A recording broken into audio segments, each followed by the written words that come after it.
Most people think Klarna and Affirm do exactly the same thing. But here's the truth no one tells you. In 2026, these two platforms are designed for very different types of shoppers, and choosing the wrong one can lead to higher costs, unnecessary debt, or payment plans that don't actually fit your situation. A lot of users only compare the monthly payment amount. But that's the biggest mistake you need to avoid. What really matters is how each app handles financing, repayment flexibility, interest charges, and spending behavior.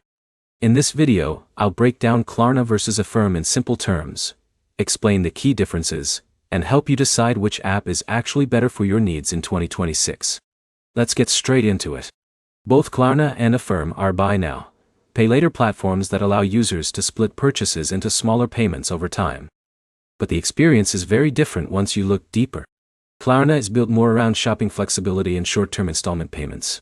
Users often see options like pay in 4 installments or delayed payments during checkout. Affirm focuses more heavily on structured financing for larger purchases.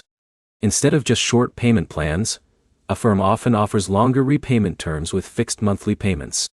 For example, Alex wants to buy clothes and small electronics online. Klarna may feel faster and more convenient for those smaller everyday purchases. But if John wants to finance a more expensive laptop or fitness equipment purchase over several months, Affirm may provide a more predictable repayment structure. Now here's where it gets interesting. Affirm usually places much more attention on showing the total repayment cost upfront, including any interest charges. Some purchases may qualify for 0% financing promotions, while others can carry significant interest depending on creditworthiness and repayment length.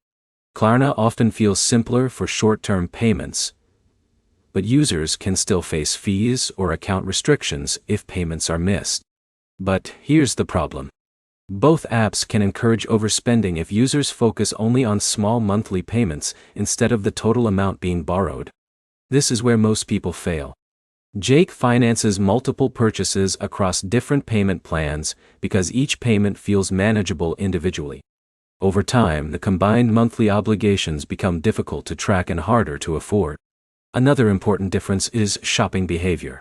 Klarna is heavily integrated into online shopping experiences and often encourages ongoing purchases inside the app ecosystem itself. Affirm feels more like a financing tool than a shopping app. That difference matters more than most people realize. In a minute, I'll tell you which app is actually safer depending on your habits. If you want quick installment payments for smaller purchases and short repayment windows, Klarna may work better for you. But if you prefer fixed monthly payments for larger planned purchases with more transparent long-term financing terms, Affirm may feel more structured and easier to manage responsibly. So which should you use in 2026? Klarna is generally better for flexible short-term shopping payments. Affirm is usually better for larger planned financing purchases with predictable repayment schedules. The real key is discipline. Neither app is dangerous by itself. The danger comes from stacking too many payment plans at the same time.